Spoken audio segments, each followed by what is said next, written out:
Hello.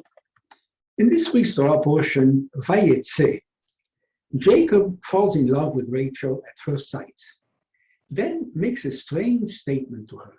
Quote, Jacob told Rachel that he was her father's brother, unquote. But he wasn't her father's brother.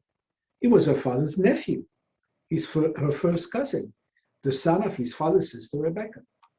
So why did he tell her that? The Talmud explains, quote, was he her father's brother? Wasn't he the son of her father's sister? Rather, it means as follows. He said to Rachel, will you marry me? She said to him, yes, but my father Laban is a swindler, and you will not be able to outwit him. Jacob said to her, I am your father's brother in deception. So he meant it as, I too can swindle. Unquote. So Jacob admits to being a trickster. He deceives.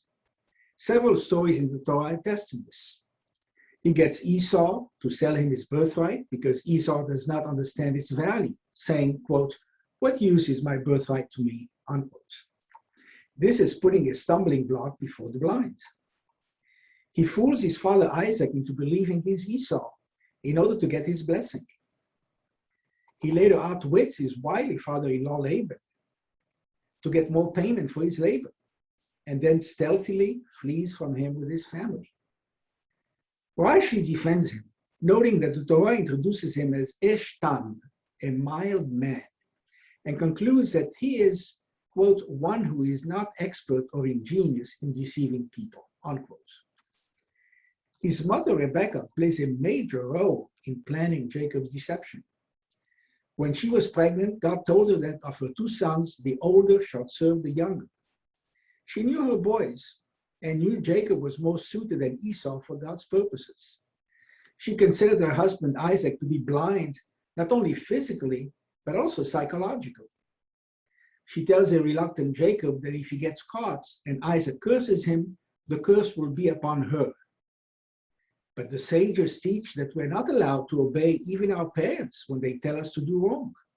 Does the end justify the means?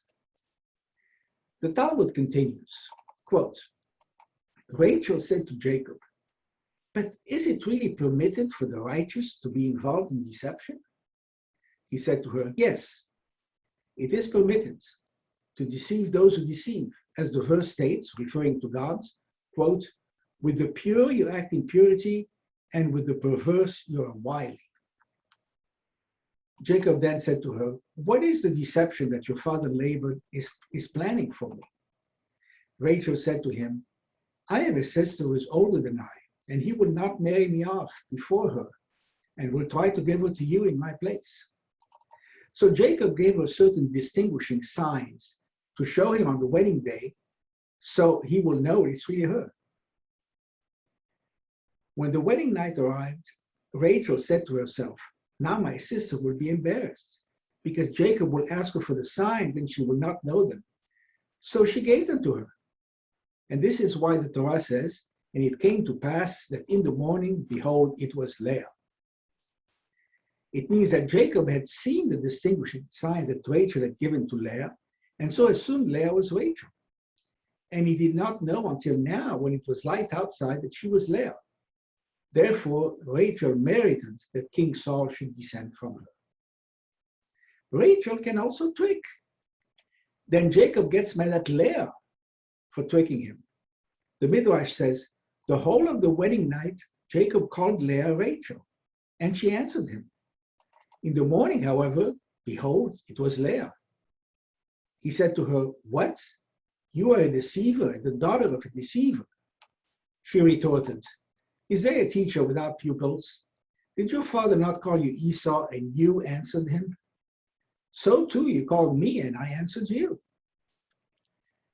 Commentators have argued that even though there is no overt disapproval of Jacob's actions in the Torah, Jacob was eventually punished for his deceptions. Judaism teaches that God's punishment is measure for measure, midah keneged midah.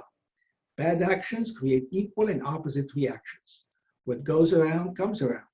You reap what you sow, etc. The Bible says in Isaiah, Woe to the wicked man, for he will fare ill. As his hands have dealt, so shall it be done to him.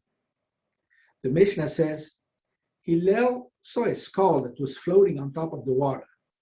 He said to it, since you drowned others, others drowned you.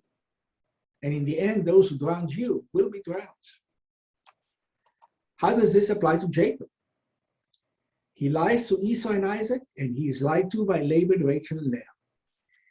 He deceives Isaac by wearing Esau's clothing, and his sons deceive him by showing him Joseph's clothes, a bloody tunic.